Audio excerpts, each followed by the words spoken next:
So friends, welcome again to the web classes. This is lecture number 3 of statistics. In the previous lecture, what we had learned was chain based index number and fixed base index number के formula जो है वो हमने देखे थे. Now इस lecture में हम उसके प्रैक्टिकल सम जो है वो कैसे किए जाते हैं वो देखते हैं. तो चेन बेस इंडेक्स नंबर का जो फॉर्मूला था वो इस तरह से था कि price of current year divided by price of previous year, और फिक्स्ड बेस का फॉर्मूला था price of current year divided by price of base year. ठीक है, तो दोनों के एब्रिविएशन जो है वो सेम है, P1 डिवाइडेड बाय P0. अब यहाँ देखते हैं जैसे कि चेन बेस इंडेक्स नंबर है, एक बार मेरे साथ आप फॉर्मूला रिपीट करना. Price of current year divided by price of previous year into 100. अब यहाँ देखें, ये जो क्वेश्चन की इंफॉर्मेशन है वो आपको क्वेश्चन में दिया हुआ होगा. ये जो क्वेश्चन है वो टेक्स्ट बुक एक्सरसाइज 1.1 का फर्स्ट क्वेश्चन है. आप वहां से देख सकते हैं सारी information. So year wise information from 2008 to 2015 and the daily average wages was given. So the current price of current is 275 divided by price of previous year. अब 2008 का previous year तो अवेलेबल है नहीं. जब previous year अवेलेबल ना हो तो directly आप इंडेक्स नंबर जो है वो 100 लोगे. Second thing, price of current year is 284, price of previous year is 275, so it would be divided by 275 multiplied by 100. इसका जो कैलकुलेशन है वो लास्ट में कर लेंगे, पहले सारी इंफॉर्मेशन हम लिखते हैं. Price of current year 289, price of previous year is 284 into 100. Price of current year 293, previous year 289 into 100. Current year 297, previous year 293 into 100. Current year 313, previous year 297 into 100.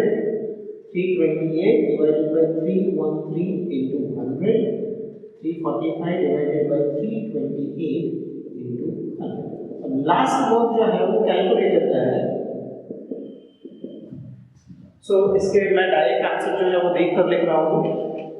103.27, 101.76, 101.38, 101.37, 105.39, 104.79 and 105.1.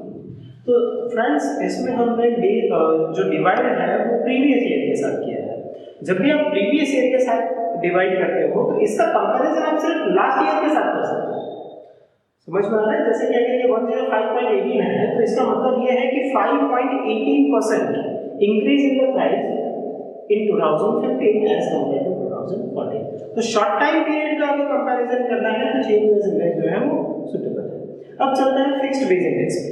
तो फिक्स्ड बेस इंडेक्स पे अगर चलते हैं तो उसकी जो third condition थी जो क्वेश्चन में दी हुई है वो कुछ ऐसी है कि fixed solve by fixed base index number by taking average of the year, by taking average of the year from 2011 to 13.